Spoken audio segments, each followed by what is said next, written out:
देख तेरे इंसान की हालत क्या हो गई भगवान, कितना बदल गया इंसान। आजकल के हालातों को देखकर मुझे ये चंद लाइनें याद आ रही हैं। आजकल किसी के लिए मारना, माफ कीजिएगा, किसी अपने को मारना शायद बहुत आसान हो चुका है। बिना परिणाम सोचे कोई भी किसी को भी मार देता है। ज्यादातर लोग कोई बाहर के नहीं होते, बल्कि आजकल तो अपने ही अपनों को मार रहे हैं। अगर मैं आपको ये पूरी कहानी या फिर ये पूरी वारदात घटना बताऊंगी तो आप लोगों की भी रूह कांप जाएगी। ये मामला कोई पति पत्नी का मामला नहीं है, प्रेमी प्रेमिका का मामला नहीं है, बल्कि एक ससुर और बहू का मामला है।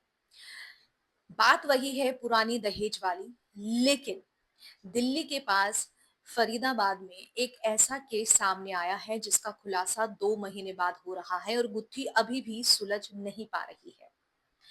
दरअसल मामला बताया जा रहा है दहेज से जुड़ा हुआ, जहां पर घर वाले दहेज के लिए बहू को प्रताड़ित करते थे।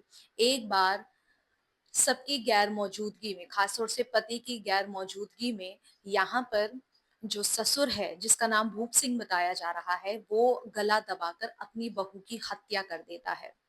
और हत्या करने के बाद उसकी जो बॉडी है घर के सामने ही, घर के पास ही 12 फीट नीचे दबा देता है, जिसका खुलासा पुलिस वालों के सामने 2 महीने बाद होता है। और यहाँ पर जब पड़ोसियों से पूछा जाता है तो उनसे भी इस बारे में ज्यादा जानकारी नहीं मिल पाती, बल्कि पड़ोसियों को ये लगता है कि पड़ोसियों ने, क्योंकि कुछ ने पूछा कि भाई क्या चल रहा है, क्यों गड्ढा खुदवाया है घर के आगे, तो बताते हैं कि कुछ काम चल रहा है इसलिए हमें ये गड्ढा खुदवाना पड़ा। तो दहेज का मामला आज भी वही का वही है। हम 2025 में जी रहे हैं। कभी पति अपनी पत्नी को, कभी सास ससुर मिलकर बहू को इस तरीके से प्रताड़ित करते हैं कि अब तो जान लेने पर ही तुल पड़े हैं। इन दिनों किसी ने सही कहा है कि यही कलयुग है, इससे बुरा कोई वक्त हो नहीं सकता।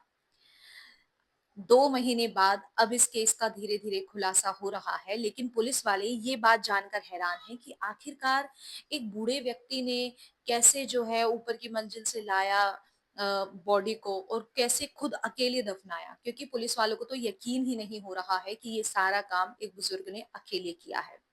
अब यहाँ पर जांच पड़ताल चल रही है। गिरफ्तार भूप सिंह को कर लिया है, रिमांड पर उन्हें रखा गया है और बहुत खुलासे धीरे धीरे होंगे। आप लोगों का क्या कहना है इस घटना पर? कमेंट सेक्शन में बताइएगा जरूर। मिलती हूँ अगले वीडियो के साथ।